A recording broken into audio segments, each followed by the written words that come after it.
वो कहानियाँ अधूरी जो न हो सकेगी पूरी, उन्हें मैं भी क्यों सुनाऊं, उन्हें तुम भी क्यों सुनाओ। वो कहानियाँ अधूरी जो न हो सकेगी पूरी, उन्हें मैं भी क्यों सुनाऊं, उन्हें तुम भी क्यों सुनाओ।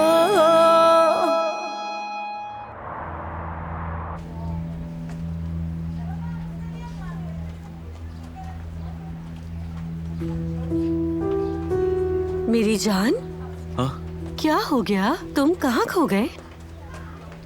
नहीं कुछ नहीं, बस दिलान याद आ गई। जानती हो उसे ये डिश बहुत पसंद थी। अरे मेरी जान, बस स्पाइसी होना चाहिए। मुझे अपनी बहन की याद आ रही है। समझ सकती हूँ। क्या हर वक्त दिलान दिलान? मतलब मैं एक माँ की हैसियत से उसका दुख भूलने की कोशिश कर रही हूँ, आदत डाल रही हूँ, और तुम लोग बार बार उसका नाम लेकर मेरे जख्मों पर नमक छिड़कते हो। माफ कीजिएगा अम्मी, हमने ऐसा सोचा ही नहीं। हद हो गई है। वो सही तो है बिल्कुल, और माहौल भी सही हो गया है, तो फिर क्यों तुम लोग एक ही बात बार बार करते हो? क्या जरूरत है? मुझे मजीद तकलीफें मत दो, मैं इसी में खत्म हो गई हूँ। ठीक है अम्मी, ठीक है, माफ कर दीजिए मुझे। सोचा नहीं मैंने, आइंदा ध्यान रखूंगा। खैर, ये सारी चीजें घर छोड़कर वापस आता हूँ मैं। रुक जाओ, मुझे तुम्हारी जरूरत है, ये चली जाएगी। अम्मी ये कैसे ये सब कुछ उठाएगी? मैं 2 मिनट में रखकर वापस आता हूँ। अरे नहीं नहीं, कोई बात नहीं, मैं ले जाऊंगी इसे और साथ में दवा भी ले आऊंगी। भूल गई थी ना मैं। ठीक है जवेरिया, ध्यान से।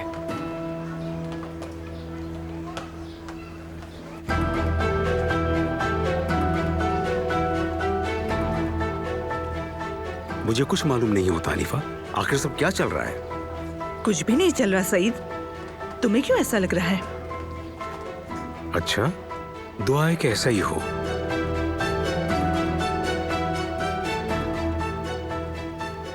अल्लाह करे वो यहाँ से घर न गई हो। ये नहीं हो सकता, उस थप्पड़ के बाद तो वो इस मोहल्ले में कभी नहीं आएगी।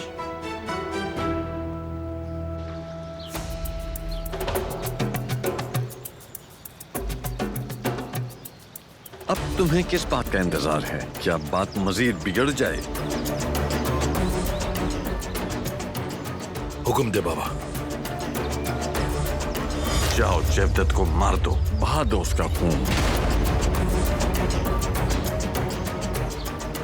अगर बहरान रस्म रिवाज के मुताबिक नहीं चलता तो हमें भी इजाजत है कि हम भी अपने रस्म रिवाज नाफिज कर सकते हैं।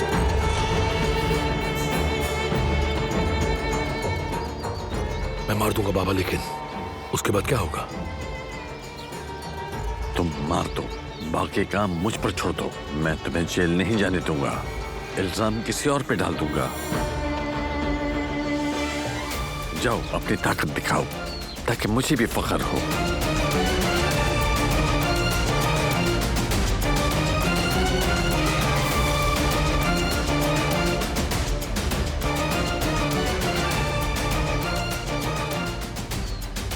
हटो मेरे सामने से। नहीं हटूंगी मैं, मैंने सब सुन लिया। तुम प्लीज ऐसा मत करो, कातिल मत बनो तुम। मैंने कहा हट जाओ। खुदा के लिए मेरी बात समझो, अपनी जवानी को जाया मत करो।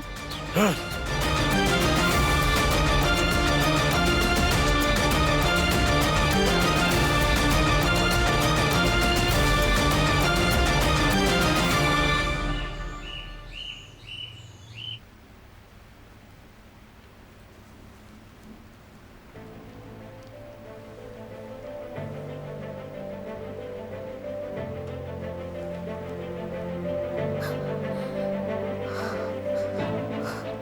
फिर भी वो कोशिशें करता रहा। उसने कहा वक्त जाया किए बगैर शादी कर लेते हैं। जमरुद, मैं जा रही हूँ। अच्छा ठीक है। क्या तुम रो रही हो? नहीं तो मैं तो नहीं रो रही। हाँ, जैसे मुझे कुछ पता नहीं है। तुम अली के लिए रो रही हो, है ना? नहीं भाभी। देखो, तुम मुकर नहीं सकती। जब से मीना नाम की लड़की आई है तुम कुछ घबराई हुई लग रही हो। ऐसी कोई बात नहीं है। कैसे नहीं है? तुमने खाना पीना छोड़ दिया है। चेहरा तो देखो जरा अपना। मेरी जान देखो, ऐसा मत करो, इसका कोई भी फायदा नहीं, ठीक है? उसकी मंगनी हो चुकी है तो उसके ख्वाब देखना बंद करो।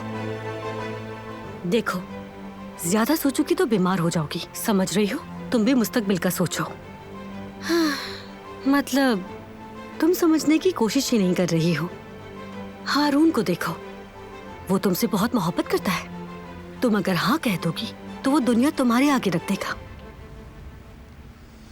यहाँ से तुम्हें खुद को और उसे एक चांस देना चाहिए, समझ रही हो तुम? देखिए भाभी, ना मैं अली को चाहती हूँ और ना ही हारून को, ठीक है? मुझे इस बारे में मजीद बात नहीं करनी। खुदा के लिए मुझे ये सामान लेकर जाना है।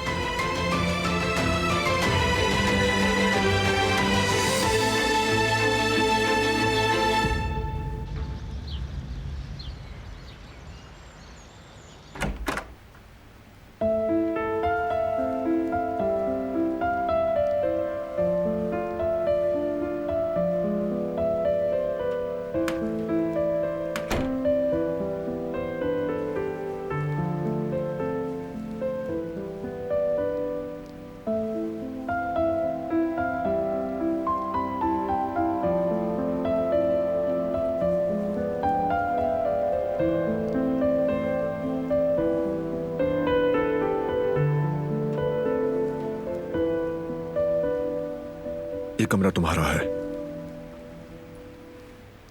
जब तक मेरा खानदानी नाम तुम्हारे नाम से जुड़ा है, यहां रहने में किसी को भी एतराज नहीं होगा, और न तुम्हारे आने जाने पर।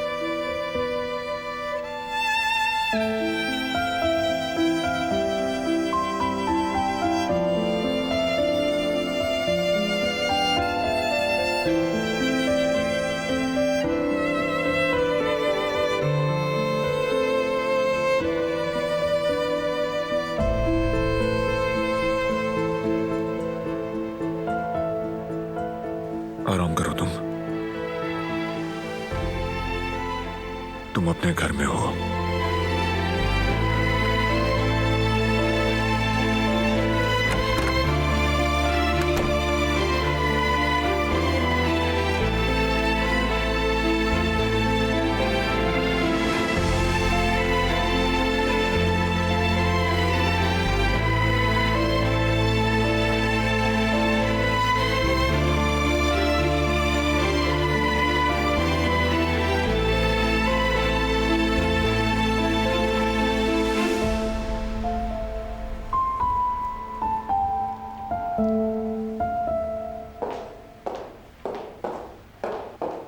बरहान साहब को मुझे सब कुछ बताना पड़ेगा।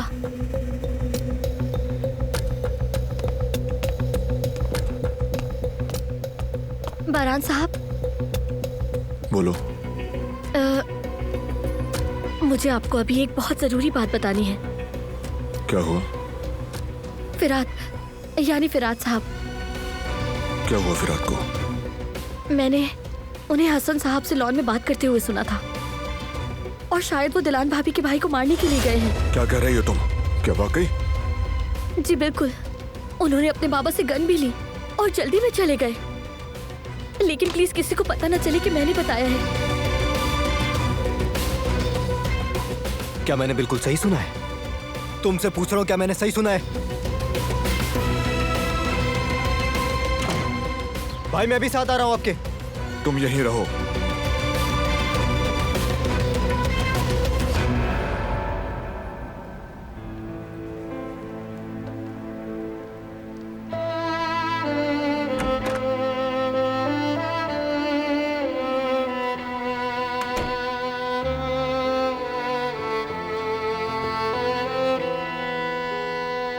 बेटी क्या हुआ है? तुम यहाँ वापस क्यों आ गई?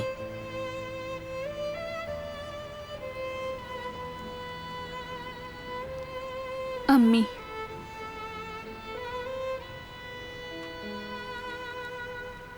उन्होंने मुझे नहीं रखा, निकाल दिया। लेकिन ये कैसे हो सकता है? शायद कोई गलतफहमी हो गई हो।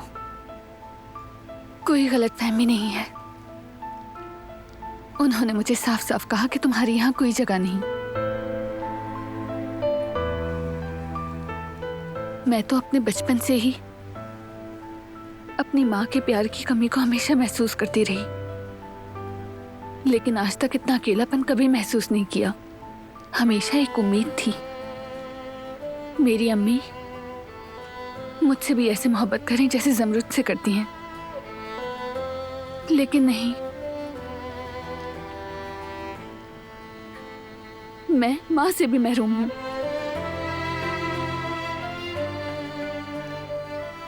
आज पता चल गया मुझे, मेरा कोई घर, कोई खानदान नहीं।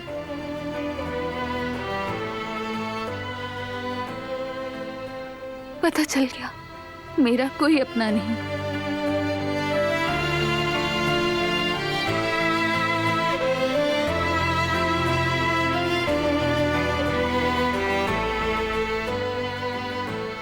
रो मत मेरी बच्ची, सब कुछ ठीक हो जाएगा।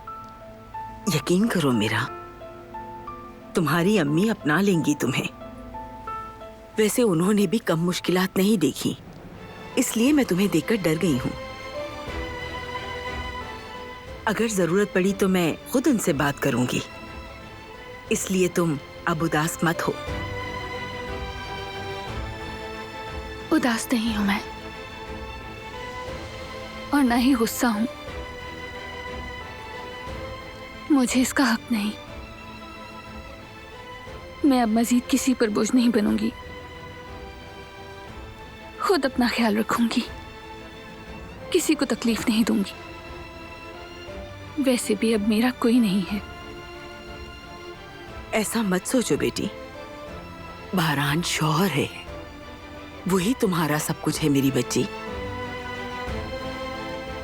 तुम दोनों एक दूसरे के लिए काफी हो, बस तुम दोनों को अपने दरमियान की दीवारें हटानी होंगी। ये एक जबरदस्ती की शादी है, हम एक फैमिली नहीं बन सकते।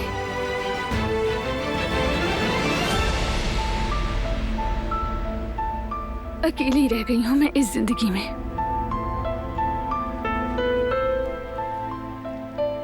बिल्कुल अकेली, और अब आगे भी अकेली रहूंगी।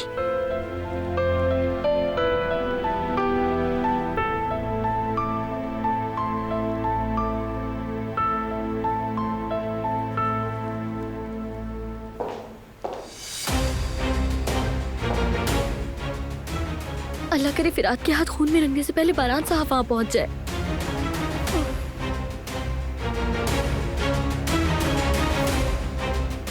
तुम्हारी माँ कहाँ है? वो दुल्हन भाभी के साथ है। ये क्या कह रही हो बेटी? कौन सी दुल्हन? ख्वाब देख रही हो क्या? नहीं बेगम साहिबा, बारान साहब। क्या हुआ बारात साहब को? दुल्हन को वापस घर ले आए हैं।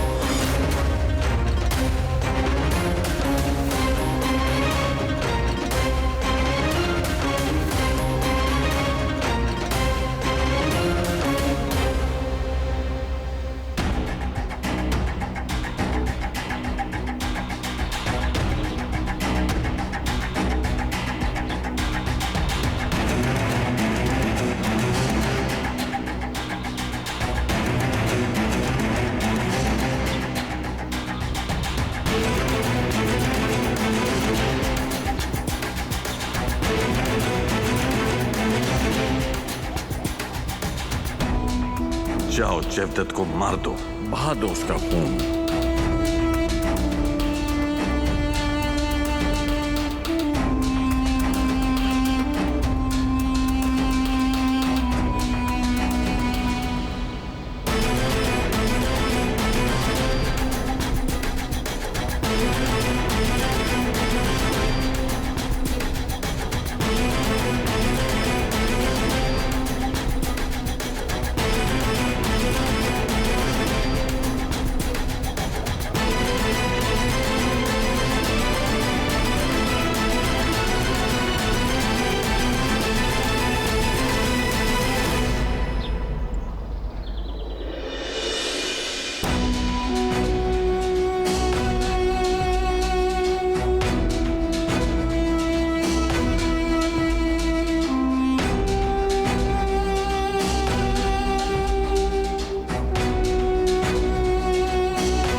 यहां से जाओ फिरात।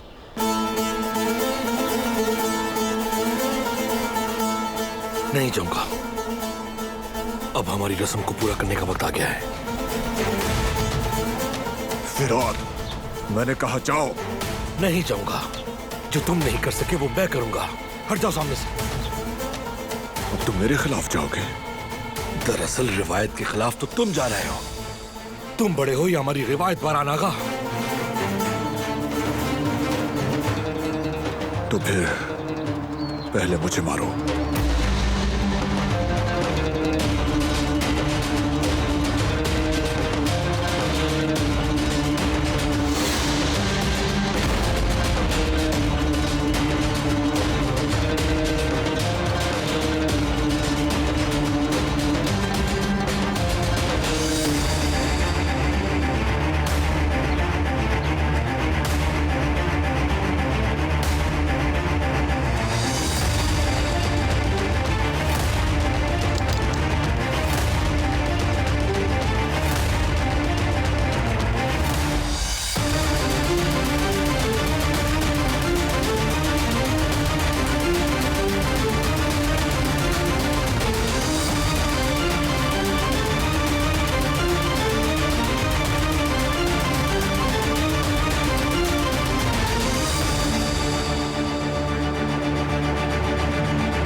वैसे मेरी जान, मैं ये सोच रही थी कि हम ये वाला सोफा उठाकर वहाँ रख देते हैं। क्या ख्याल है?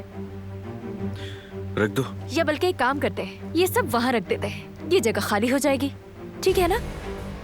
जरूर, जो ठीक लगे। रुको, मैं तुम्हारी मदद करती हूँ। नहीं, तुम हट जाओ, मैं रख दूंगा वहाँ। तुम क्यों मुझे हर वक्त इग्नोर करते रहते हो? बहुत जल्द हमारी शादी होने वाली। अब ये छुपन छुपाई का खेल तुम्हें बंद करना होगा।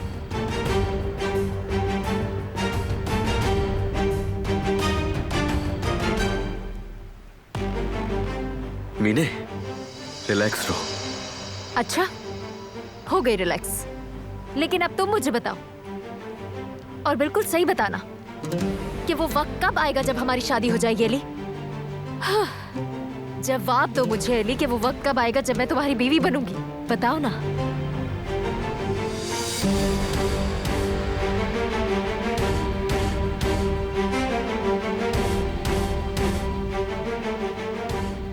दो ना जवाब।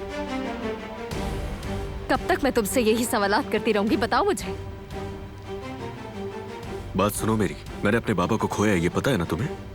ये वक्त मेरे लिए कयामत से कम नहीं है। ये तक याद नहीं आ रहा है मुझे कि आखिर मैं हूं कौन। इस वक्त मुझे अकेले रहने की जरूरत है, और जब वक्त आएगा तो शादी हो जाएगी। तो ठीक है मेरी जान, तुम बिल्कुल परेशान मत हो, मैं हर चीज ठीक कर दूंगी। अच्छा, तुम्हें ना अब जहन पर जोर डालने की बिल्कुल जरूरत नहीं है, समझ गए? तुम सब मुझ पर छोड़ दो।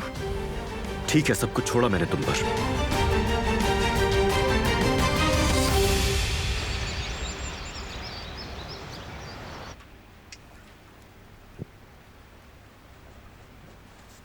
बेगम साहिबा, क्या हुआ? क्यों चिल्ला रहे हो? फिराज साहब ने बारान साहब पर गन तान ली है। क्या? बारान ठीक है? हाँ, उन्हें कुछ नहीं हुआ। उन्होंने गन छीन ली थी।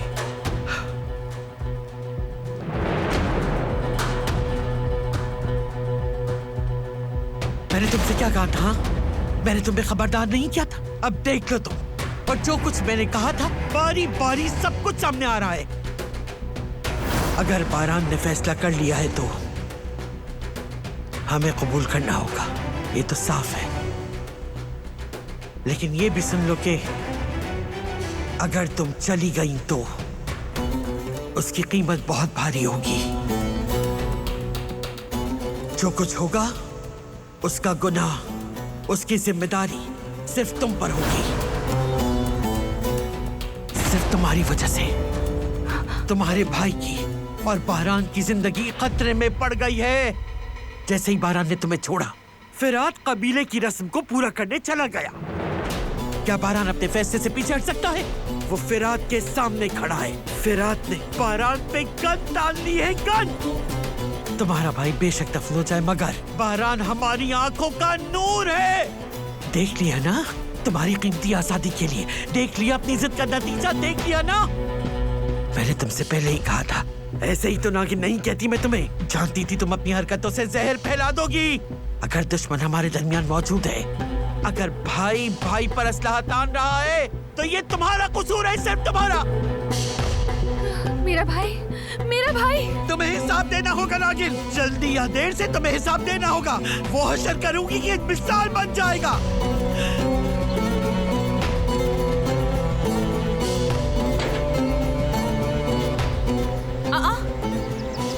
क्या तुम फिर से हमारे घर रुकने के लिए आ गई हो?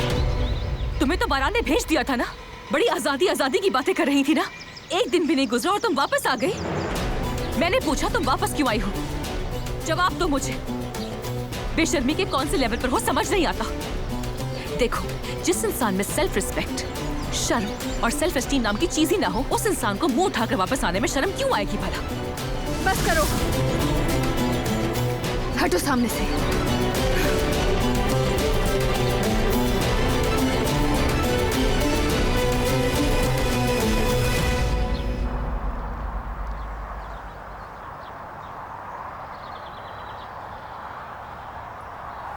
अली, अली,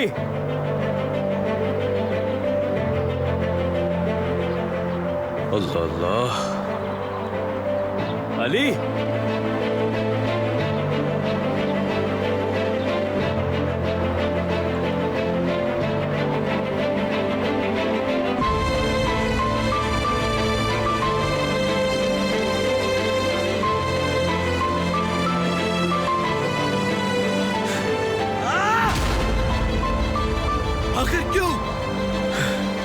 आखिर क्यों बाबा? जब मैं इस अंधेरे से निकलने वाला था, मुझे छोड़कर चले गए। हर चीज मेरे हाथ से निकल चुकी। वो मुझसे नाराज होकर चले गए, और वो भी किस लिए? पैसों के लिए। पैसा जो कागज का बस एक टुकड़ा है। अगर मेरे पास थोड़ा सा वक्त होता बाबा, अगर हम थोड़ी सी बात कर लेते, मैं शायद सब कुछ ठीक कर देता। फिर शायद इतना बोझ कभी भी मेरे सर पर नहीं आता। मैं पहले आजाद था बाबा, मैं कैद हो चुका हूं। अब मैं खालीपन का शिकार हूं बाबा। तन्हाई ने कैद कर लिया मुझे। मैं कैद के अंदर रहते हुए उनको फैमिली कैसे मान लूं?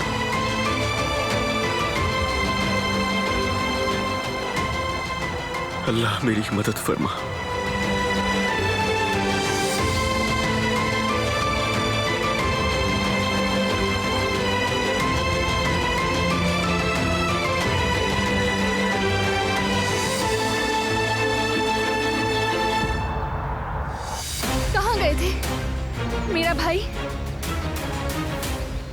मेरा भाई ठीक है ना? क्या हुआ?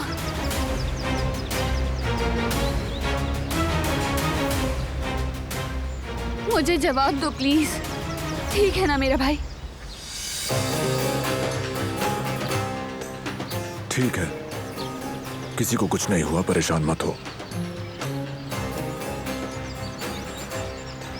और तुम कैसे हो? फिरात ने तुम पर गन उठाई थी ना?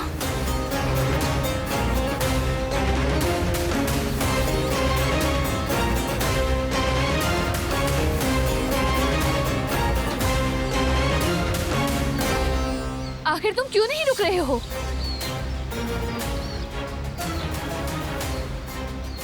क्या तुम देख नहीं रहे कि ये सब कुछ खून बहाने से नहीं खत्म होगा?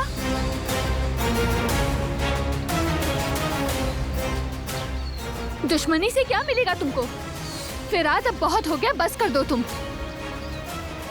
बताओ क्या चाहते हो?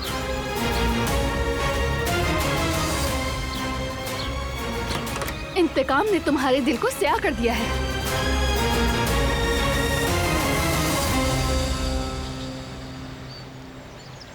बुराई ने तुम्हारी आंखों को अंधा कर दिया है। क्या तुम्हें नजर नहीं आ रहा तुम सबको किस दलदल में धकेल रहे हो?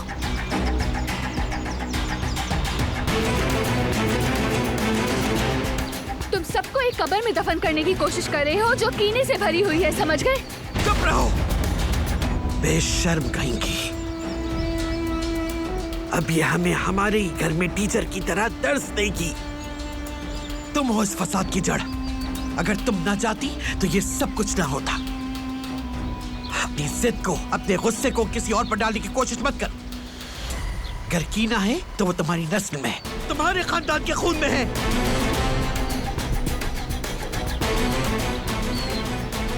दोबारा मेरे खानदान पर उंगली मत उठाइएगा।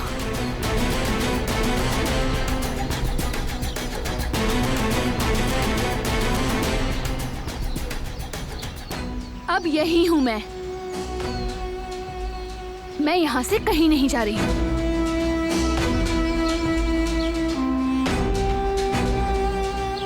तुम्हारे सामने तुम्हारे बड़े खड़े हैं, तमीज से बात करो। अपनी आवाज और अल्फाज का ख्याल रखो। बहुत हो गया।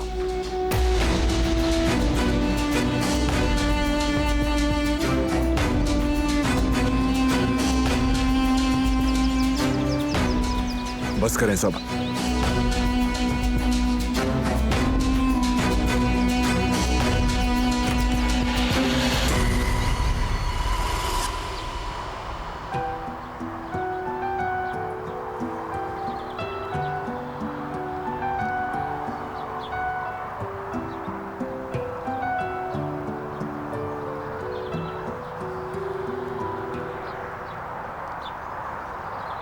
अब सुकून मिल गया तुम्हें? भाई अब यहाँ मैंने तुम्हें रास्ते में देखा, तुम ठीक नहीं लग रहे थे। माफ करना, मैंने तुम्हारा पीछा किया अली। शर्मिंदा मत करे भाई। कभी कभी इंसान को वही करना चाहिए जो उसे बेहतर लगे। अब तो तुम्हें सुकून मिल गया होगा ना? नहीं मेरे भाई, सुकून कैसे मिलेगा? मुझे तो ये तक नहीं पता कि मैं आखिर हूं कहां पे। अब नहीं होता कुछ भी महसूस। बाबा को उस दिन खोया जिस दिन वो मिले, और फिर मुझसे नाराज होकर चले गए। कोई बाप अपनी औलाद से नाराज नहीं हो सकता। अगर वो गुस्सा भी करे, बिलाखिर वो माफ कर ही देते हैं औलाद को। तुम्हारे बाबा ने जाने से पहले तुम्हें माफ कर दिया होगा। अल्लाह उनकी दर्जात बुलंद करे, मग़फ़िरत फरमाए। आमीन भाई, इंशाल्लाह। अब समझ नहीं आ रहा कि ये अचानक मेरी मीना नाम की मंगेतर कहां से आ गई। शादी करने का कह रही है मुझसे। जब मुझे कुछ याद ही नहीं है तो मंगनी कैसे याद होगी? कैसे शादी कर लूं? वो झूठ बोल रही है या सच, ये भी नहीं पता।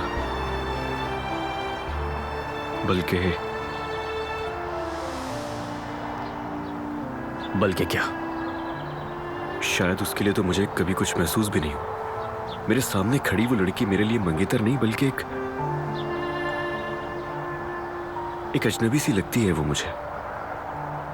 कहती है मैंने वादा किया था, लेकिन मोहब्बत के बगैर शादी। मंगनी हुई भी थी या नहीं, कम से कम मुझे इतना तो याद आ जाए।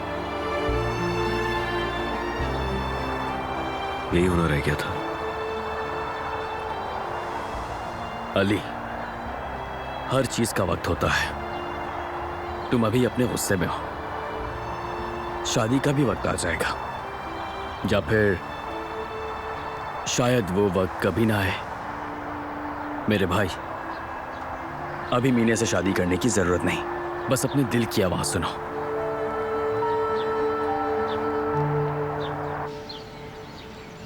तुम क्या कर रहे हो बेटा?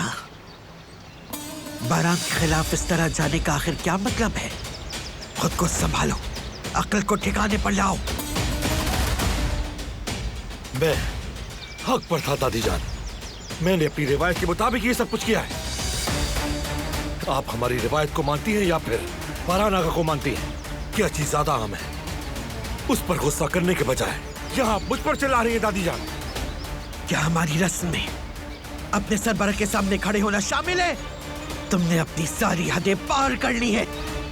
और फिर ये कब से होने लगा कि काराब एक दूसरे के खून के प्यासे हो गए? अगर जमाना बदल भी गया है तो भी हमारी रस्म हमेशा कायम रहेगी। काराबे अपने काराबे होने का हक अदा ना करे तो उसे किसी और को ही रोकना पड़ेगा।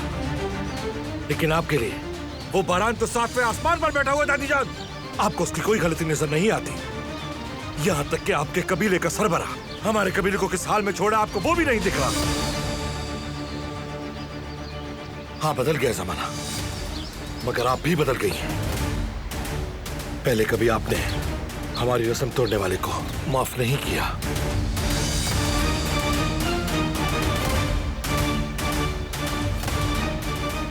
चुप करो, भूल गए कि किसके सामने खड़े हो? तमीज से बात करो अपनी दादी से।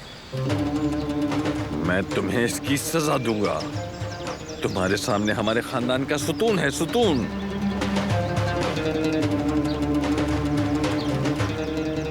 जब हम छोटे थे तो तुम्हारी दादी ने ये बातें हमें सिखाई।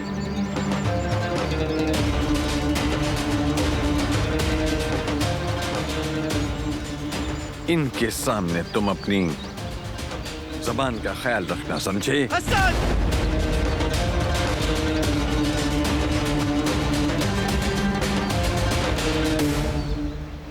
इसकी रगों में जवान खून है, इसलिए अपनी अक्ल और होश दोनों को बैठा है। जवानी चढ़ गई है, जाओ ठंडे दिमाग से सोचो, जाकर बारात से माफी मांगो और ये मसला खत्म करो।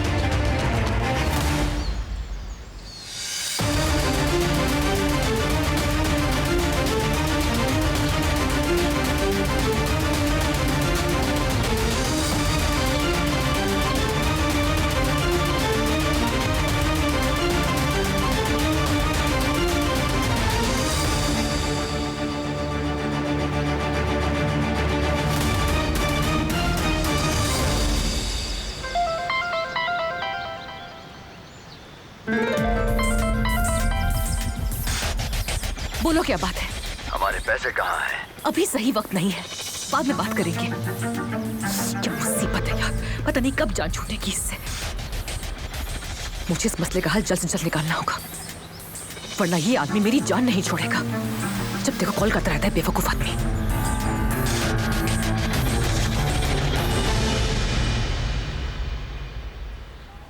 उसने सिर्फ मुझसे वक्त मांगा है, ये नहीं कहा कि शादी करनी ही नहीं है उसने। मतलब वो भी चाहता है। फाइनेंशियली वीक है ना, शायद इसीलिए कह रहा था। लेकिन कोई बात नहीं, मैं उस पर कोई बोझ नहीं डालने वाली। अब शादी में जितने अखराजात होंगे मैं खुद उठाऊंगी और अली से कुछ भी नहीं कहूंगी। उस पर जरा सा भी बोझ नहीं आएगा, सब कुछ मैंने खुद ही संभालना है। मतलब उसे कुछ भी याद नहीं। माफ करना मेरी जान, लेकिन तुम पैसे कहाँ से लाओगे खर्चों के लिए? वो मैंने सोच लिया है, बहुत अच्छा आइडिया है मेरे पास। और वो ये है कि मैंने अब बिल्कुल भी वक्त जाया नहीं करना है। फिलहाल मुझे जाना है, मैं आपको बाद में बताती हूँ।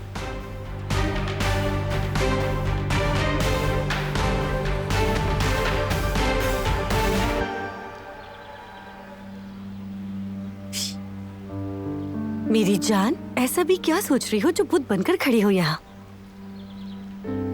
वो मैं कॉलेज के लेक्चर के बारे में सोच रही थी भाभी, और कुछ नहीं। तुम्हारी भाभी सब कुछ देख रही है। जिंदगी भी क्या क्या सबक देती है, चाहे मोहब्बत हो या फिर दोस्ती। सही कहा ना?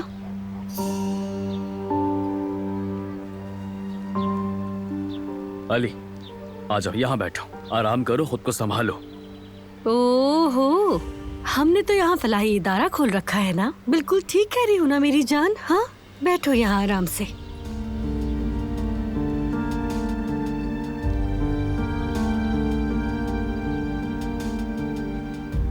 अली, क्या हुआ है? तुम्हारी तबीयत ठीक नहीं लग रही मुझे। कुछ नहीं हुआ, ठीक हूँ मैं। बस भाग दौड़ की वजह से शायद थोड़ा सा थक गया हूँ मैं। इंसान मसरूफ रहे तो खुश रहता है। कोई कॉल था नहीं, अगर मैं गलत नहीं हूं, तो इसीलिए मैं किचन में जा रहा हूं, जाके भाई की मदद करता हूं।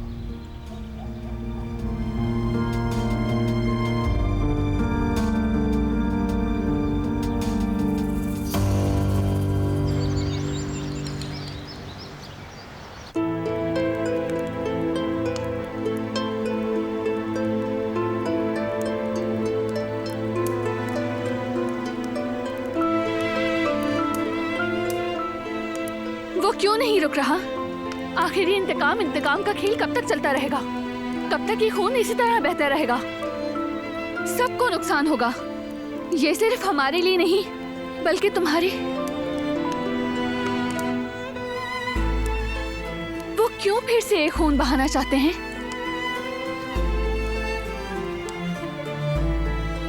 तुम भी हद से मत बढ़ो। मैंने जो करना था कर दिया। तुम्हें बोलने का कोई हक नहीं।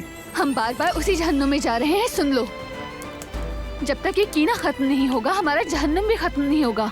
मैं जो भी करूं कुछ नहीं होगा। तुम्हारे लिए सब कुछ बेकार है, कुछ भी नहीं बदलेगा। इन्हें खून बहाए बगैर सुकून नहीं मिलेगा। मैं अब भी इस कबीले का सरबराह हूं और मैं कहीं नहीं जा रहा। अब कोई खून नहीं बहेगा।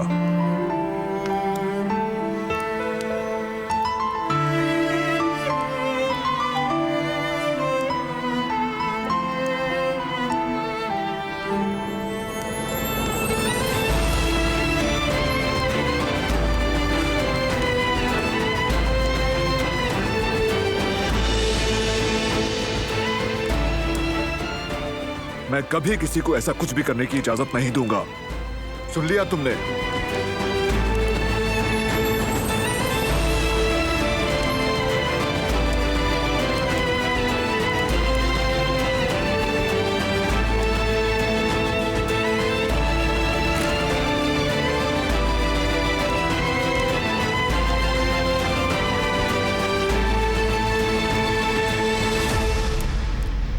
उसे सब कुछ कैसे मालूम हुआ? किसी ने तो बताया ना उसको। मुझे बताओ, वो सब कुछ बरान को किसने बताया है? वो मैंने बताया था। क्या कहा तुमने? मैंने बताया उन्हें। उस वक्त कुछ समझ नहीं आ रहा था मुझे। तुमने उसे क्यों बताया? किसी ने तो तुम पर दबाव डाला होगा ना, बताओ मुझे। मुझे तो बस तुम्हारी फिक्र हो रही थी। क्या तुम जानती भी हो कि मैं हूं कौन? मैं एक काराबे हूं। मुझे कुछ नहीं होगा और तुम्हें ऐसा करने का कोई हक नहीं है। सब बर्बाद कर दिया तुमने। मैं तो सिर्फ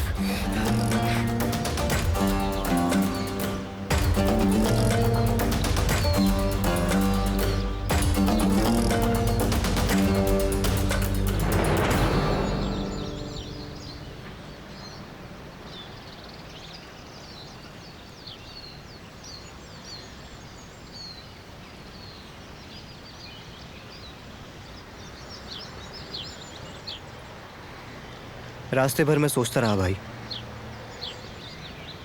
अगर आपको कुछ हो जाता पता नहीं मेरा क्या होता।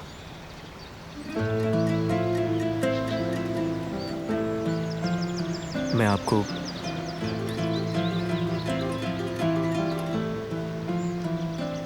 आपको खोने से बहुत डरता हूं भाई। आप लोगों को अगर कुछ हो गया तो जीने की वजह नहीं बचेगी कोई। आप मेरा सहारा हैं भाई, बहुत अहम है आप मेरे लिए। एक बात तो मुझे समझ में आ गई है भाई, आपके घर वाले कितने जरूरी होते हैं, और अगर उनमें से एक भी कम हो जाए तो हर एक टूट जाता है। मैं आपके बगैर कुछ भी नहीं हूं भाई।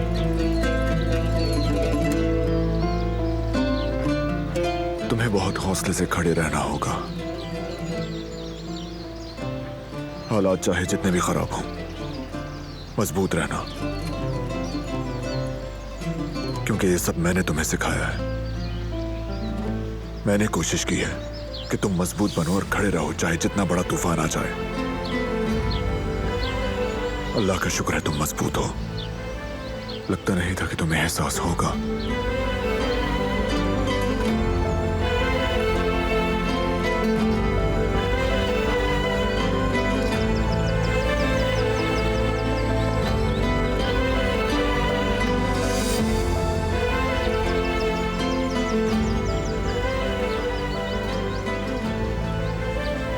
आखिरकार तुम्हें समझ आ ही गई।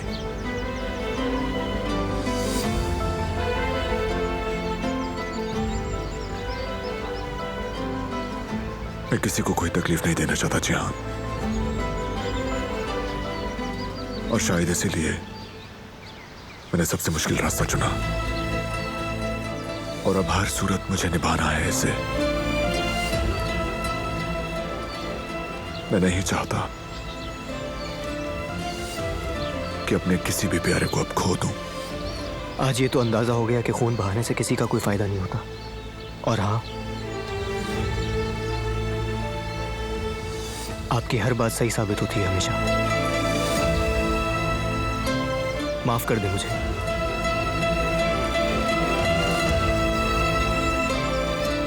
मेरा बहादुर भाई।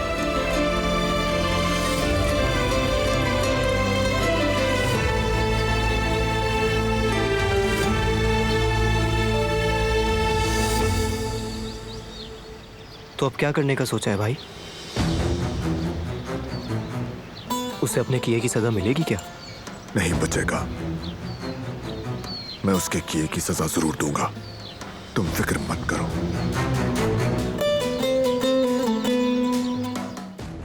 वो कहानियां अधूरी जो न हो सकेगी पूरी, उन्हें मैं भी क्यों सुनाऊं, उन्हें तुम भी क्यों सुनाओ।